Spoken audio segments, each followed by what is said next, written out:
Pekerjaan hari ini membuat Surya cukup merasa kelelahan. Di sore hari itu, dia sedang duduk di sebuah kursi bambu yang berada di depan teras rumahnya untuk sekedar melepaskan penat. Setelah seharian ia bekerja di ladang. Ya, aktivitas ke ladang ini hampir setiap hari dilakukan karena Surya sadar dia harus mencukupi kebutuhan keluarganya setelah 3 tahun yang lalu ayahnya meninggal dunia. Di sela-sela kesibukannya itu, terkadang Surya menyempatkan diri untuk pergi ke gunung-gunung yang berada di Jawa Tengah. Umur Surya kini menginjak 28 tahun. Dia adalah anak laki-laki pertama dari 3 bersaudara. Dan di sore hari itu ketika Surya sedang sibuk dengan kopinya di teras rumah, kala itu dia melihat Ajeng bersama ibunya sedang berjalan melewati depan rumahnya.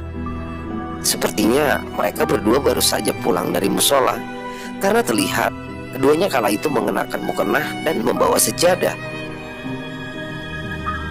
Ajeng sendiri adalah anak kepala desa yang sekarang sedang menempuh pendidikan S1 di kota Semarang.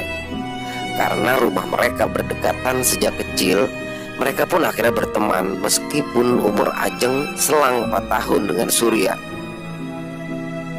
Hingga pada suatu hari, Ajeng datang ke rumah Surya dan memberitahunya bahwa ada sebuah komunitas pecinta alam dari kota Semarang yang sedang mengadakan open trip ke Gunung Sumbing.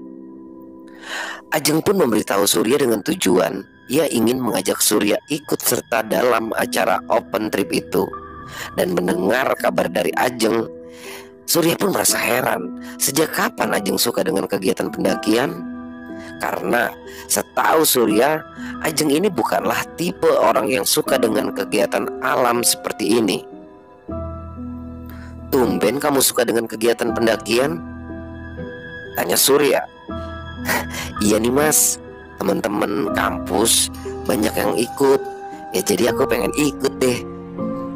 Surya pun memberitahu Ajeng bahwa mendaki gunung itu tidaklah semudah yang ia bayangkan. Tapi sepertinya niat Ajeng ini sudah bulat, hingga akhirnya Surya pun ikut serta dalam acara tersebut. Lagi pula Ajeng lah yang akan menanggung semua biaya administrasinya. Singkat cerita, tibalah hari pemberangkatan.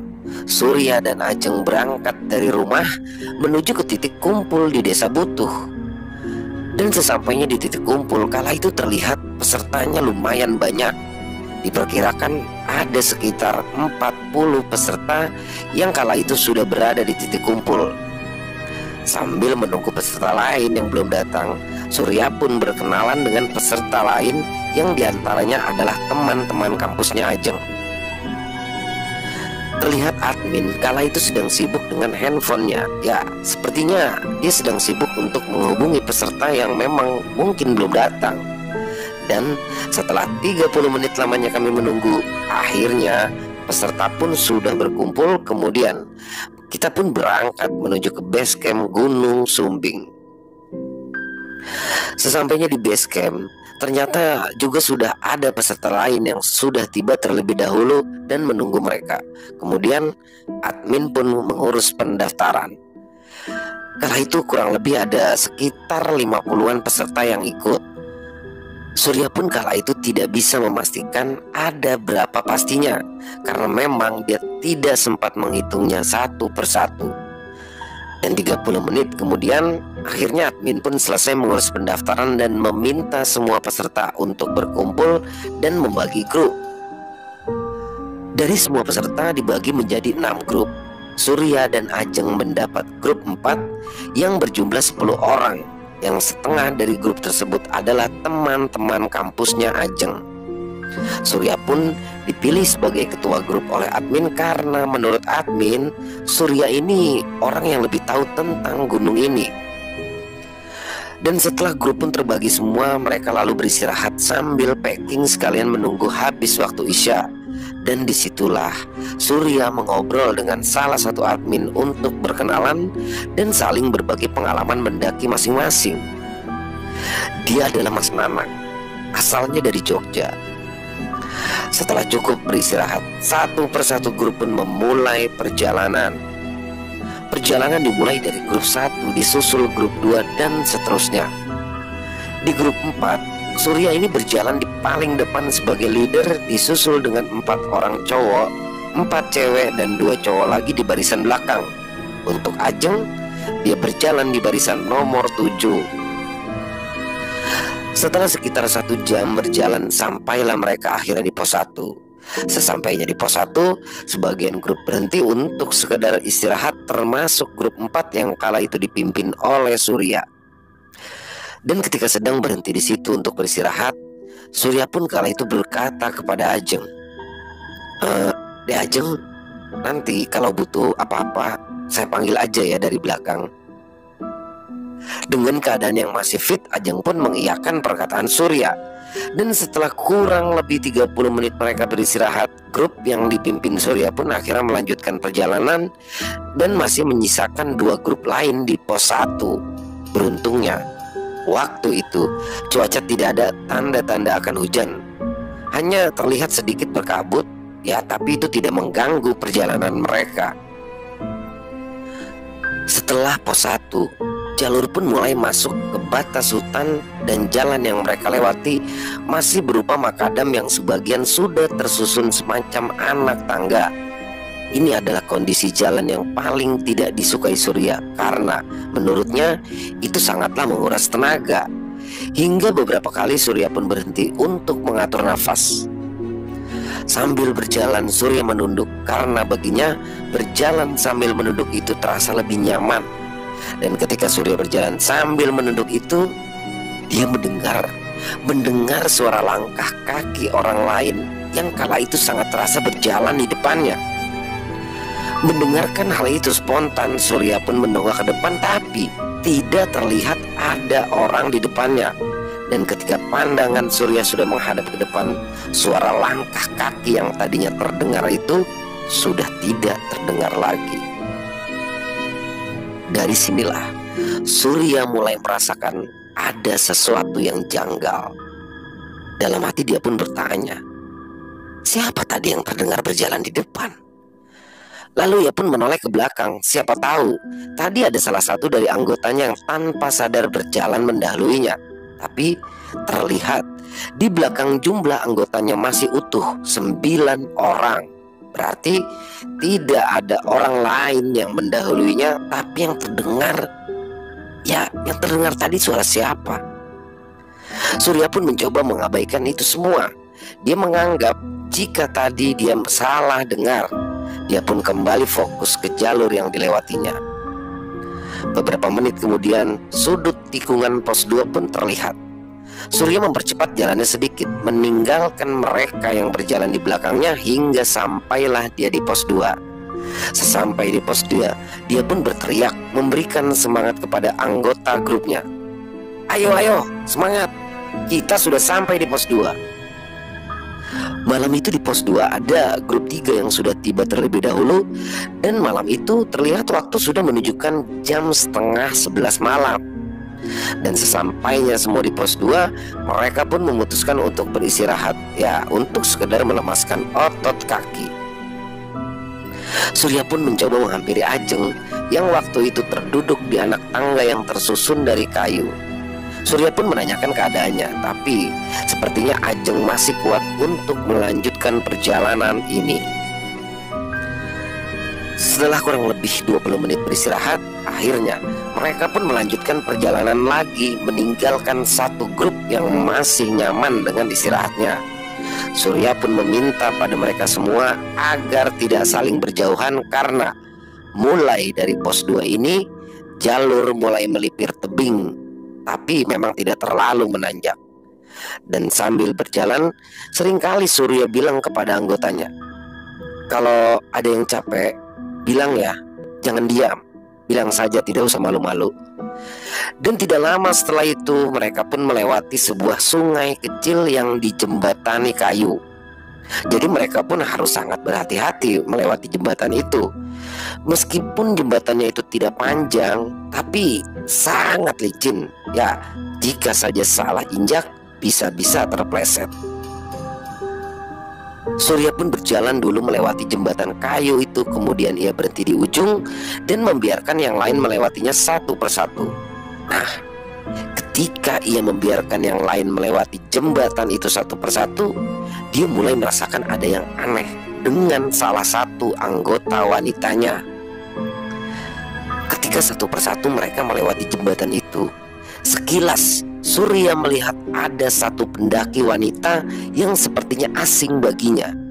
Dan memang sebelumnya dia sepertinya tidak melihat ada pendaki wanita ini di grupnya itu.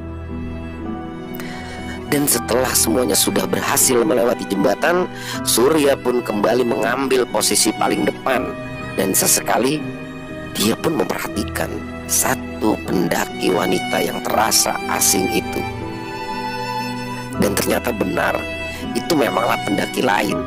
Dan Surya menganggap mungkin dia adalah pendaki lain dari grup yang tadi istirahat di pos 2, tapi sengaja ikut bareng dengan grupnya.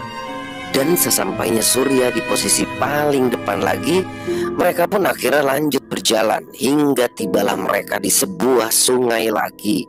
Nah, di sungai yang kedua ini tidak ada jembatannya. Jadi jika harus melewati sungai itu, mereka pun harus melompati bebatuan. Surya yang berjalan di depan mulai bergerak melewati bebatuan itu terlebih dahulu. Dan ketika sudah melompat dari batu satu ke batu yang lain dari arah kanan, samar-samar kala itu ia melihat ada seorang wanita yang tengah duduk di atas batu di tengah-tengah sungai. Surya pun tidak terlalu memperhatikan wanita itu karena kala itu ia sedang fokus dengan batu yang diinjaknya agar tidak terpleset jatuh. Dan sesampainya di seberang sungai, sambil menunggu yang lain tiba menyeberang, Surya pun kembali melihat ke arah wanita yang tadi ia lihat. Dan benar, dia adalah wanita. Dia sedang duduk selonjoran dengan posisi membelakanginya. Rambutnya panjang dan sebagian kakinya diceburkan ke dalam sungai. Surya pun tidak ingin yang lain tahu. Dan setelah semua sudah selesai menyeberang, ia pun mengajak yang lain untuk segera berjalan. Sambil berjalan pun ia pun berpikir, itu tadi siapa di sungai? Manusia atau bukan?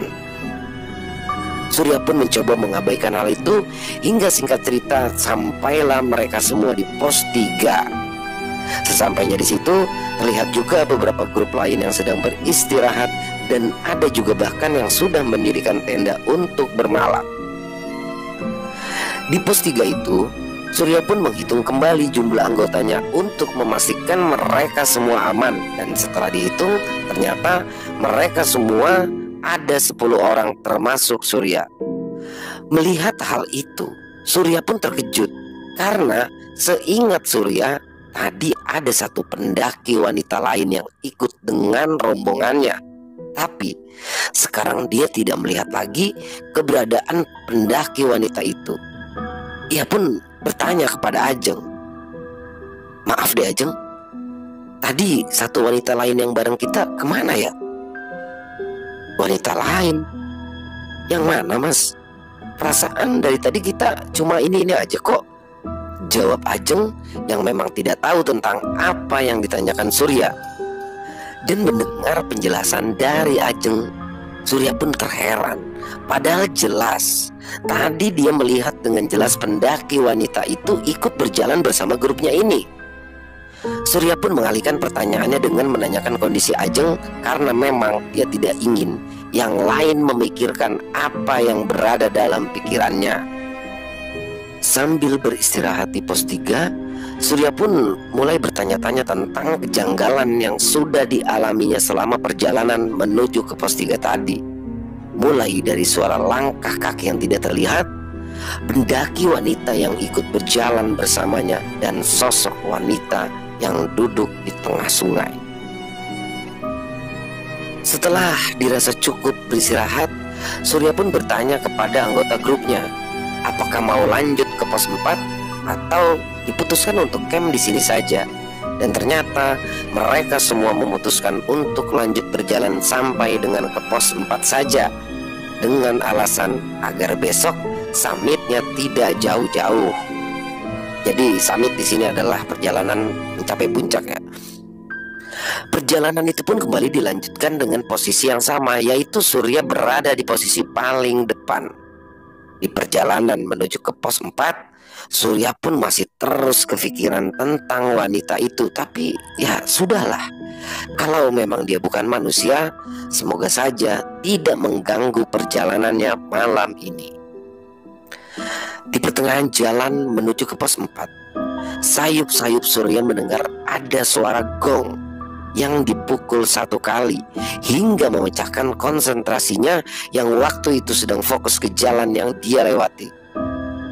Pertama-tama Surya menganggap mungkin dia salah dengar, tapi suara gong itu pun berbunyi lagi untuk yang kedua kalinya hingga membuat Surya berpikir, suara apa itu tadi?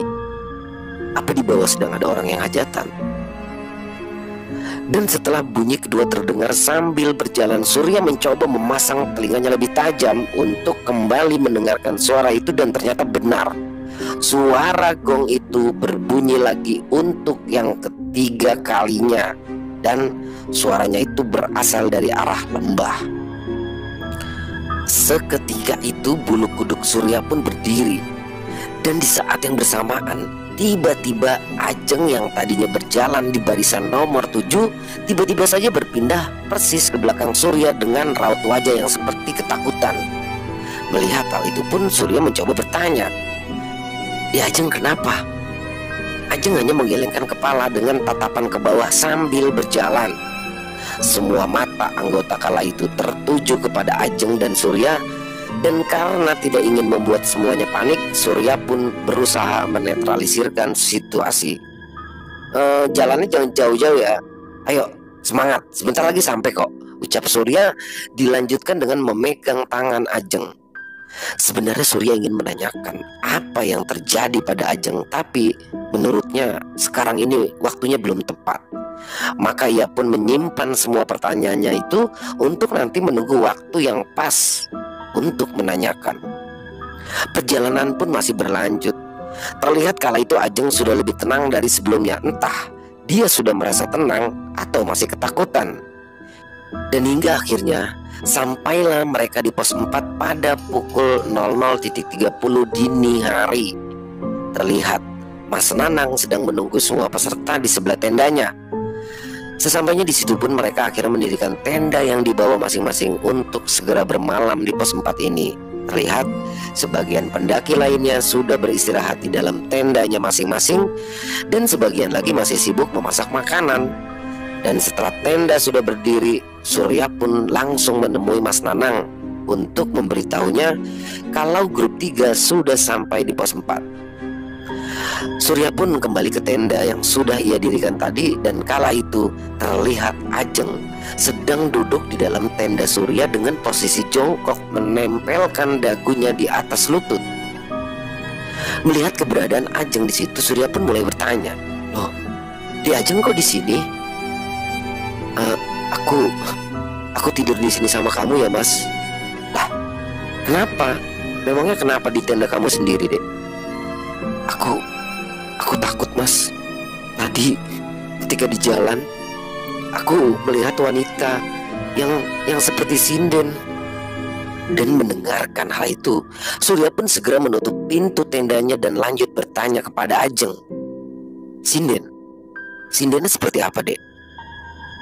"Nggak tahu, Mas. Orangnya, wajahnya cantik, memakai jarit batik dan memakai selendang merah." Dan jawaban itu pun mulai membuat Surya berpikir, mungkin itulah sebabnya tadi Ajeng terlihat ketakutan. Dan apa itu semua ada hubungannya dengan suara gong yang didengar tadi? Akhirnya Surya pun mengizinkan Ajeng untuk tidur di dalam tendanya. Dan karena tidak ingin membuat suasana semakin mencekam, Surya pun mengajak Ajeng untuk keluar tenda dan segera berkumpul dengan teman-teman lainnya. Sampai di luar tenda pun mereka berkumpul dengan yang lain untuk makan-makan dan sekedar mengopi. Dan ketika sedang duduk santai di tengah keramaian camp, Surya melihat ada pendaki wanita yang sepertinya itu adalah pendaki wanita yang tadi ikut berjalan dengan rombongannya tadi. Kala itu terlihat dia sedang duduk selonjoran bersandar di pohon. Dan karena penasaran, Surya pun meminta Ajeng untuk tetap di posisi duduknya, dan ia pun akan mencoba menghampiri wanita tersebut. Dan setelah dihampiri, Surya pun mulai bertanya pada wanita itu, "Permisi mbak, mbaknya ini dari grup berapa ya?" Dengan suara lembut pendaki wanita itu pun menjawab, "Ah, saya dari grup 5 mas." "Loh, mbaknya tadi kan yang ikut jalan bareng grup 4 ya setelah pos 2? "Ah, enci mas, betul." Akhirnya Surya pun menemukan jawaban atas kejanggalan yang sempat ia rasakan, bahwasanya yang berjalan dengan grupnya itu memanglah benar-benar pendaki wanita ini. Dan setelah merasa jelas, Surya pun akhirnya pamit pada pendaki wanita itu untuk kembali ke tempat Ajeng duduk. Sebenarnya ada sedikit rasa sesal di benak Surya, ya, karena kala itu dia tidak sempat menanyakan nama pendaki wanita itu. Dan sesampainya dia di tempat Ajeng yang kala itu sedang duduk, Ajeng pun bertanya, "Dari mana mas?" "Oh, itu tadi ada pendaki wanita yang tadi jalan sama kita itu loh." "Yang pas kapan mas?" "Yang tadi loh dek, yang saya tanya di pos 3. Ternyata dia itu dari pos 5 yang ikut jalan bareng kita dari pos 2. Dengan nada kaget Ajeng pun lanjut berucap, "Yang bener mas, aku kok gak lihat ya ada orang lain yang jalan sama kita. Terus yang di pos 2 itu bukan grup 5 tapi grup 3. Dan mendengarkan penjelasan itu, Surya pun baru sadar, ya ternyata benar apa yang dikatakan Ajeng, bahwa yang di pos 2 tadi bukanlah grup 5 melainkan grup 3. Spontan Surya pun kembali melihat ke arah wanita yang tadi ia temui, dan ternyata wanita itu sudah tidak ada lagi di tempatnya. Keanehan pun kembali menghantui Surya, tapi di depan Ajeng dia pun berusaha tetap bersikap tenang. Kala itu dia berkata pada Ajeng, "Oh, berarti aku salah orang ya." Malam pun semakin larut. Terlihat beberapa pendaki lain sudah masuk ke tendanya masing-masing untuk beristirahat. Surya pun mempersilahkan Ajeng untuk masuk ke dalam tenda dan beristirahat, sedangkan Surya yang masih sibuk dengan kopinya yang kala itu memang belum habis.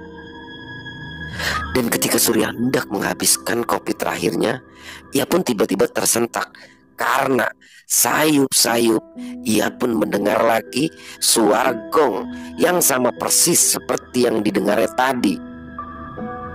Ia segera memasang telinganya dalam-dalam, mencoba mendengarkan lagi suara gong itu, tapi sudah beberapa menit ia memasang telinga, suara itu sudah tidak terdengar lagi.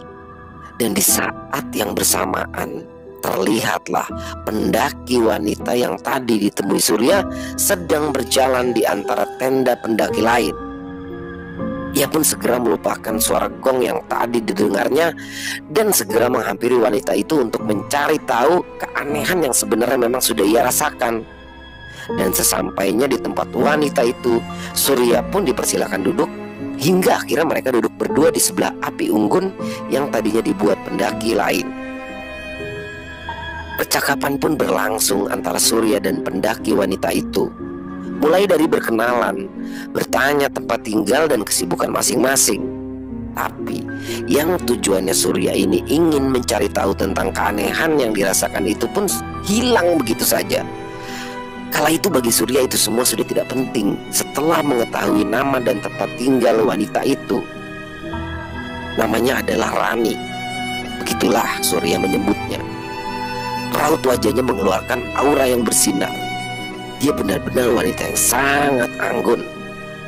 Bertempat tinggal di sebuah desa yang letaknya tidak jauh dari lereng Gunung Sumbing.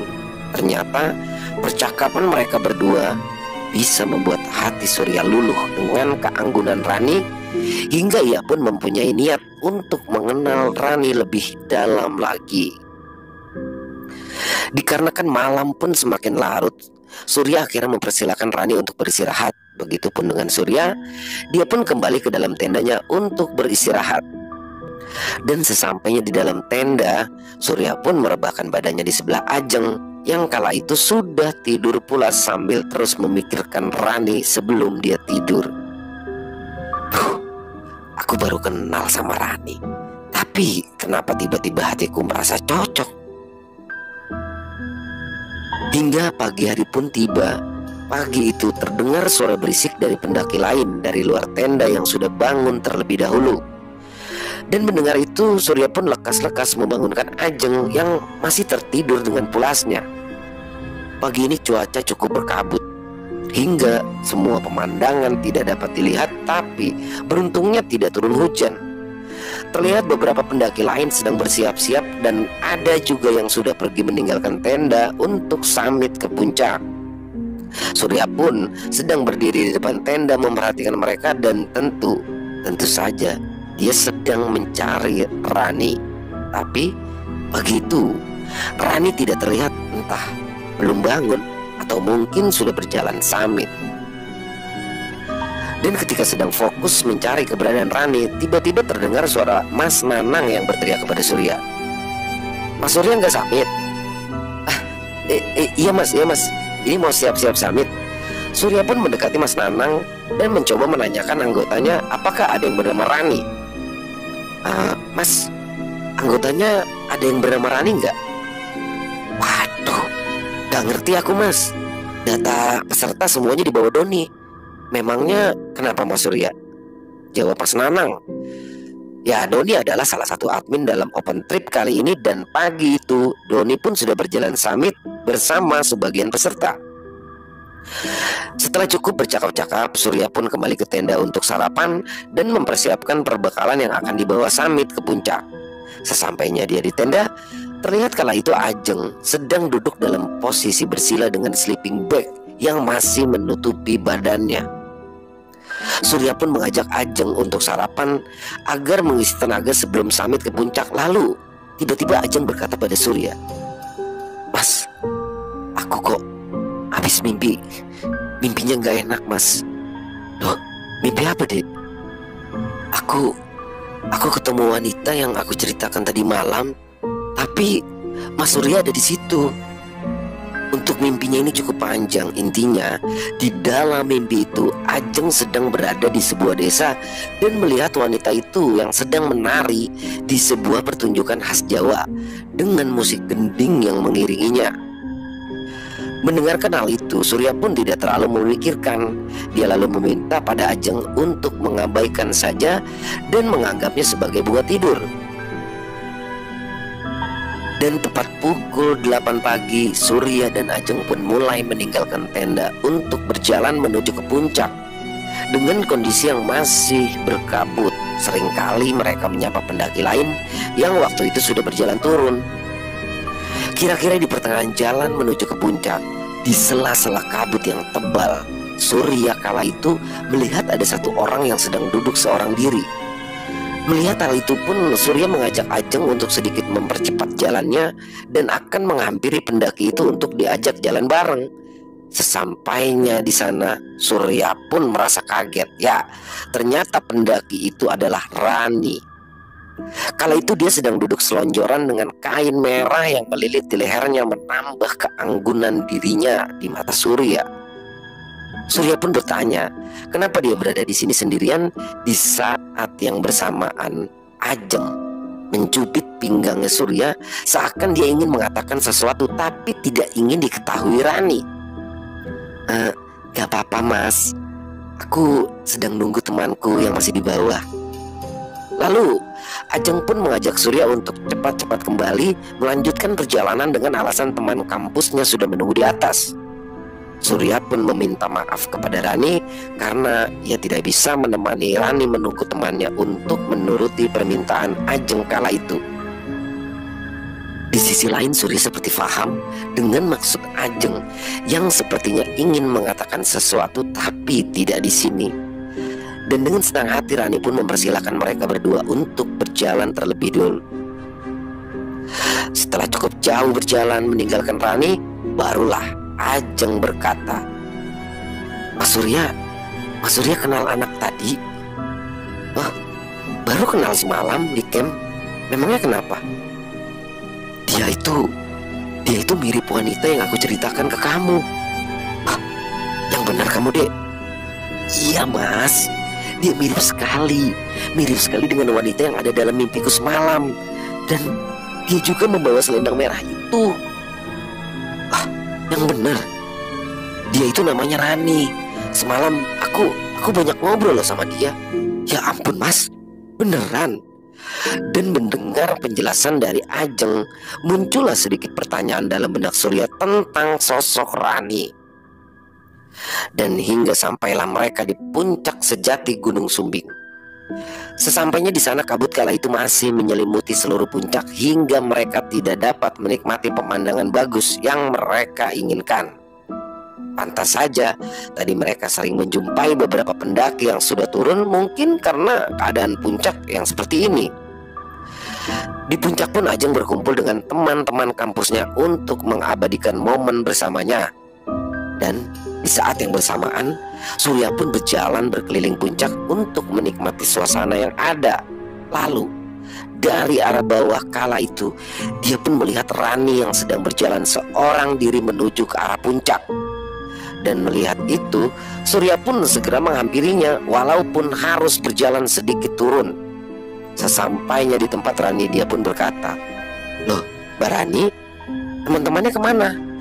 "Oh, masih di bawah, Mas. Aku tinggal aja, soalnya lama sekali." Lalu Rani pun terduduk di pinggir jalur dan Surya pun ikut duduk bersamanya. Surya pun terus memperhatikan Rani. Dan lagi-lagi wajahnya mengeluarkan aura yang sangat bersinar di mata Surya. Dia mengingat-ingat dengan apa yang dikatakan Ajeng tadi. Perhatian Surya ke Rani itu tiba-tiba saja pecah ketika Rani mengucapkan sesuatu kepada Surya. "Mas, ibuku lagi cari menantu. Kamu mau datang ke ibu? Siapa tahu ibuku suka dengan kamu, Mas." Bergetar rasanya Surya mendengar ucapan itu.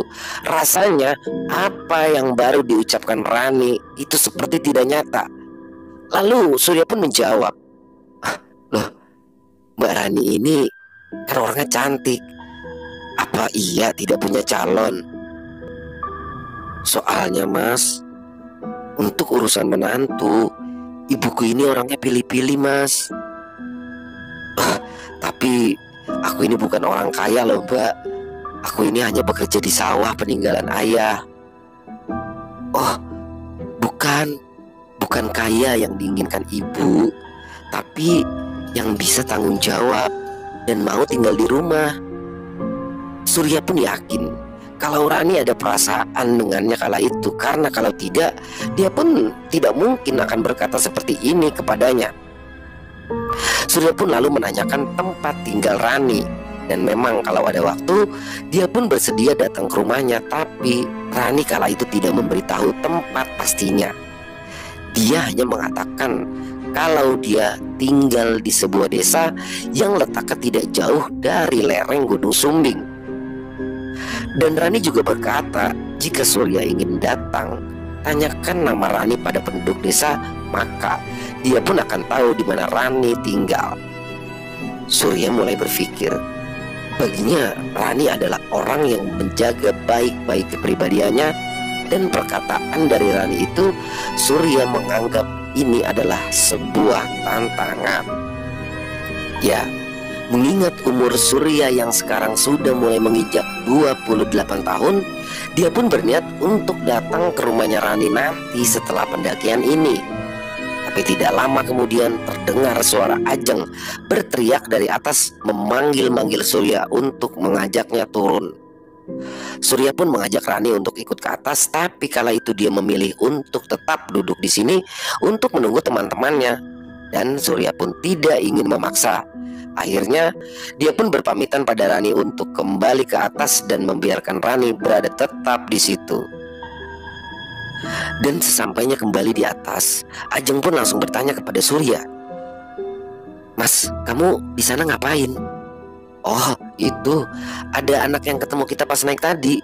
Surya pun langsung mengajak Ajeng untuk kembali berjalan turun bersama 3 teman kampusnya Ajeng. Dan ketika berjalan, terlihat Rani sudah tidak ada di tempatnya tadi. Mungkin saja dia sudah bertemu dengan temannya dan sedang berada di tempat lain. Kala itu kabut masih cukup tebal menghalangi perjalanan turun mereka. Di tengah-tengah perjalanan, tiba-tiba dari belakang salah satu teman kampusnya Ajeng berteriak-teriak memanggil Surya. Mas Surya, ini Ajeng kenapa mas? Spontan Surya pun menoleh ke belakang dan kala itu terlihat Ajeng yang sedang melotot terpaku menatap ke arah jurang. Dengan sigap Surya pun mendatangi Ajeng. Beberapa kali ia memanggil-manggil nama Ajeng, tetapi tidak ada respon sama sekali. Dia hanya terus melotot ke arah jurang seperti melihat sesuatu. Surya pun mengarahkan pandangannya ke arah yang dilihat Ajeng, tapi hanya kabut yang ia lihat. Lalu Surya pun menutup kedua mata Ajeng dengan satu tangannya. Dan tidak lama kemudian Ajeng pun tersadar. Dengan keadaan yang ketakutan, ia pun menyembunyikan pandangannya di bahunya Surya sambil bilang, "Mas, aku takut mas." "Kamu takut kenapa Jeng? Kamu bisa lihat apa?" "Nggak mau, aku nggak mau. Ayo kita cepetan pulang. Aku nggak mau di sini." Surya pun mencoba menenangkan Ajeng, begitupun dengan teman-teman Ajeng lainnya. Dan setelah dirasa cukup tenang, perjalanan turun pun kembali dilanjutkan. Dan kali ini Surya pun menggandeng tangannya Ajeng di sepanjang perjalanan hingga sampai di area camp.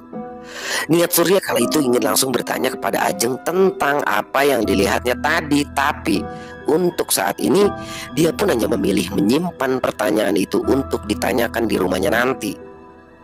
Terlihat kala itu di area camp sudah sedikit sepi karena sebagian dari peserta mungkin sudah turun. Surya pun segera mengemasi barang-barangnya dan membawakan sebagian barang milik Ajeng, kemudian turun dengan anggota grupnya yang memang dari tadi mereka sudah menunggu kedatangan Surya di sini. Setelah barang-barang sudah terkemas rapi, perjalanan turun pun dimulai. Ya, masih dengan kondisi yang berkabut. Di perjalanan turun, Surya meminta Ajeng untuk berjalan di depannya dan kali ini Ajeng terlihat sedikit berbeda. Dia tidak banyak bicara seperti sebelumnya. Dan melihat Ajeng yang tiba-tiba saja berubah seperti itu, Surya merasa khawatir. Dia sudah mengira kalau Ajeng habis ditampaki sesuatu hingga membuat dia seperti ini. Seringkali Surya bertanya tentang kondisi Ajeng, tapi setiap pertanyaannya itu Ajeng hanya membalas dengan menggeleng-gelengkan kepalanya. Di pertengahan antara pos 3 menuju pos 2, tiba-tiba Ajeng menghentikan langkah kakinya dan pandangannya melotot ke arah depan. Melihat Ajeng yang seperti itu, Surya pun bertanya, Ajeng, kenapa? Ayo jalan, biar cepat sampai." Tapi Ajeng tetap dengan posisinya tanpa menjawab pertanyaan Surya. Surya pun mengikuti arah pandangan Ajeng, tapi yang terlihat hanyalah jalan setapak yang mereka lewati. Tidak lama kemudian, tiba-tiba badan Ajeng menjadi lemas hingga akan terjatuh. Tapi beruntung ada Surya yang dengan sigap meraih badannya Ajeng sebelum ia terjatuh. Surya pun panik melihat keadaan Ajeng yang tiba-tiba saja seperti itu. Begitupun teman-teman lainnya. Beberapa kali dia mencoba menyadarkan Ajeng, tapi tidak juga membuahkan hasil. Ajeng masih dengan kondisinya yang lemas, tapi matanya tetap melotot ke arah depan. Terdengar kala itu suara teman-temannya saling bersahutan. Itu Ajeng kenapa? Kayaknya kesurupan. Jangan asal bicara." Lalu salah satu teman kampusnya Ajeng pun mendatangi Surya yang masih menahan badannya Ajeng agar tidak terjatuh. Ia pun lalu berucap pada Surya, "Mas Surya, tadi di puncak Ajeng bilang kepadaku, katanya dia didatangi orang yang seperti sinden terus. Dia itu mau diajak tapi nggak tahu mau kemana, makanya dia cepat-cepat ngajak turun." Dan mendengarkan penjelasan itu, Surya pun berpikir, Apa itu sinden yang dimaksud kemarin? Beberapa saat kemudian akhirnya Ajeng pun sadar dengan sendirinya, tapi masih dengan keadaannya yang ketakutan. Setelah sadar, Surya pun bertanya pada Ajeng, Ajeng, memangnya kamu habis lihat apa?" Dan masih dalam keadaan yang ketakutan, Ajeng pun berkata, "Rani mas, Rani. teman kamu itu. "Ah, Rani, di mana Rani?" Ajeng hanya dengan keadaan yang ketakutan tidak bisa menjawab pertanyaan Surya. Mendengarkan perkataan Ajeng barusan, Surya pun mulai berpikir, ada apa dengan Rani? Apa yang terjadi sesuatu dengannya? Lalu teman-temannya Ajeng pun mengajak untuk kembali melanjutkan perjalanan dengan tujuan agar segera tiba di base camp. Surya pun menggandeng tangannya Ajeng dan mengajaknya untuk melanjutkan perjalanan, dan syukurlah setelah kejadian itu Ajeng tidak ada kendala lagi yang serius hingga akhirnya mereka tiba di base camp ketika hari sudah menjelang sore. Sesampainya mereka di base camp, mereka pun bertemu dengan Mas Nanang dan melihat keadaan Ajeng yang sepertinya tidak sehat. Dia pun langsung bertanya pada Surya, tapi Surya tidak memberitahu kejadian yang sebenarnya kepada Mas Nanang. Surya pun segera berpamitan kepada Mas Nanang selaku salah satu admin yang dia kenal untuk kembali pulang. Dan sesampainya mereka di kampung halaman, Surya pun mengantarkan Ajeng ke rumahnya. Lalu ia pun lanjut pulang ke rumahnya sendiri. Setibanya di rumah, Surya kala itu merasa sangat lega karena tidak terjadi apa-apa lagi terhadap Ajeng. Tapi memang dia masih mempunyai pertanyaan yang belum sempat dia tanyakan kepada Ajeng. Hingga malam harinya, Surya pun datang ke rumah Ajeng sekalian mengembalikan barang milik Ajeng yang tadi ia bawa. Malam itu mereka berdua duduk di teras rumah dan Ajeng pun menjelaskan tentang apa yang sudah dilihatnya selama pendakian itu, termasuk sosok sinden yang menghantuinya sepanjang perjalanan. Ternyata apa yang sudah diceritakan Ajeng itu ada kaitannya dengan Rani dan Tabukung yang sempat ia dengar, hingga muncullah pertanyaan besar tentang siapa sebenarnya Rani yang ia kenal itu. Surya pun akhirnya menceritakan semua tentang pertemuannya dengan Rani itu kepada Ajeng, termasuk perkataan Rani kepada Surya tentang ibunya Rani yang katanya sedang mencari menantu. Selama berada di rumah, sosok Rani masih terus saja menghantui Surya hingga beberapa kali ia pun bermimpi tentang Rani. Rasa penasaran Surya ke Rani pun semakin menjadi-jadi hingga pada akhirnya ia pun memutuskan untuk datang ke desa tempat tinggal yang pernah Rani katakan. 7 hari setelah pendakian ke Gunung Sumbing kala itu, Surya pun pergi ke desa yang letaknya tidak jauh dari lereng Gunung Sumbing bersama Ajeng. Ya, karena memang Ajeng juga ikut penasaran tentang siapa sosok Rani tersebut. Sesampainya di desa tersebut, mereka pun mulai bertanya pada beberapa petani yang kala itu terlihat pulang dari ladang. Tapi di antara petani itu tidak satu pun yang mengenal nama Rani. Tapi mereka pun tidak menyerah begitu saja. Beberapa rumah di desa itu mereka datangi untuk menanyakan hal yang sama. Dan ada satu rumah yang penghuninya tahu dengan yang namanya Rani. Datanglah mereka ke rumah Rani, tapi ternyata itu bukanlah Rani yang mereka ingin temui. Lalu ada salah seorang yang menyarankan Surya dan Ajeng untuk menanyakan itu kepada kepala dusun setempat. Akhirnya mereka berdua pun sepakat pergi ke tempat bapak kepala dusun. Sesampainya di sana ternyata beliau sedang tidak ada di rumah, jadi terpaksa mereka pun harus menunggunya sampai beliau pulang. Dan setelah 30 menit menunggu, akhirnya beliau pun datang dan mereka akhirnya dipersilakan masuk. Di ruang tamu Surya pun bertanya dan mulai menceritakan tentang sosok Rani yang ia temui di Gunung Sumbing waktu itu. Mendengarkan cerita dari Surya, bapak kepala dusun ini terlihat sedikit kaget. Lalu beliau pun mengatakan tentang siapa itu sosok Rani. Rani itu memang warga kampung di sini. Nama panjangnya adalah Maharani. Dia anak tunggal, cantik, dan mahir dalam hal menari. Sampai banyak laki-laki yang menginginkan Rani menjadi istrinya. Tapi nasibnya Rani menderita karena ibunya tidak ingin Rani punya suami orang biasa. Sampai suatu ketika ada lelaki yang mempunyai dendam pada Rani dan keluarganya. Sampai akhirnya Dia pun menggunakan ilmu hitam untuk membuat Rani dan keluarganya menderita, hingga akhirnya Rani dan keluarganya meninggal dunia karena ilmu hitam tersebut. Mendengarkan penjelasan dari bapak kepala dusun, mereka pun syok, terutama Surya. Dia merasa di antara sedih dan kasihan. Sedih karena ternyata Rani yang ia kenal itu bukanlah Rani yang sebenarnya, dan ia pun kasihan karena mendengar nasib Rani yang seperti itu. Jadi kesimpulannya, Rani itu mempunyai nama panjang Maharani. Orangnya cantik dan pandai menari, sampai-sampai banyak pria yang sangat menginginkan Maharani sebagai istrinya. Tapi ibunya Maharani tidak ingin mempunyai suami orang biasa saja. Dalam artian, yang diinginkan ibunya itu adalah laki-laki yang bisa memahami keadaan keluarganya, karena Maharani ini adalah putri satu-satunya yang hanya tinggal bersama ibunya. Tapi nasib pun berkata lain ketika ada seseorang yang mempunyai dendam dan dengan sengaja menggunakan ilmu hitam untuk mencelakai Rani dan keluarganya. Dan setelah mendengar semua penjelasan dari bapak kepala dusun itu, terlihatlah Surya yang sedikit sedih. Ya mungkin karena Surya sudah terlanjur jatuh hati dengan Rani, Maharani. Selesai.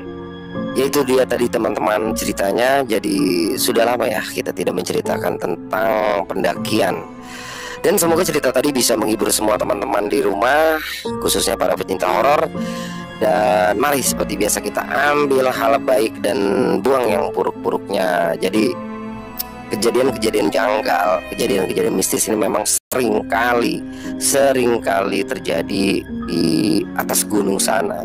Jadi buat teman-teman yang memang hobi mendaki, dan tidak perlu takut ya untuk hal-hal seperti ini. Jadi itu hanya kembang, hanya bunga dari perjalanan. Dan alhamdulillahnya Ajeng dan Surya pun bisa kembali ke rumah dengan selamat tanpa kekurangan satu apapun. Jadi mungkin ya hikmah yang bisa diambil dari kisah ini adalah bagaimana godaan ini datang kepada Surya, yang mana Surya adalah orang baik-baik tapi tetap akan mendapatkan godaan juga, dan godaan itu datang dari seorang wanita yang bernama Rani. Jadi memang godaan terbesar laki-laki adalah harta, tahta, dan wanita. Jadi mungkin itu hikmah yang bisa kita ambil agar kita tidak bisa langsung saja mengenal, mempercayai, atau langsung bahkan masa iya langsung minta dilamar ya. Jadi ada sesuatu yang janggal, apalagi terjadi di atas gunung. Dan silakan buat teman-teman yang mungkin punya pendapat lain bisa tulis di kolom komentar. Dan buat teman-teman juga yang suka dengan videonya bisa diklik tombol like-nya. Dan buat teman-teman mungkin yang belum subscribe, silakan diklik tombol merah subscribe-nya dan loncengnya dinyalakan agar teman-teman selalu mendapatkan notifikasi dari konten-konten yang akan kami upload selanjutnya, yang pasti tidak kalah horornya. Ya itu saja. Di akhir kata, bila dalam pembawaan ceritanya tadi ada kata-kata yang mungkin salah atau kurang berkenan di hati para teman-teman, dimohon dibukakan pintu maaf. Sampai jumpa kembali di konten-konten kami selanjutnya yang pasti tidak kalah horor. Salam sehat, sukses selalu untuk kita semua. Amin, amin ya robbal alamin.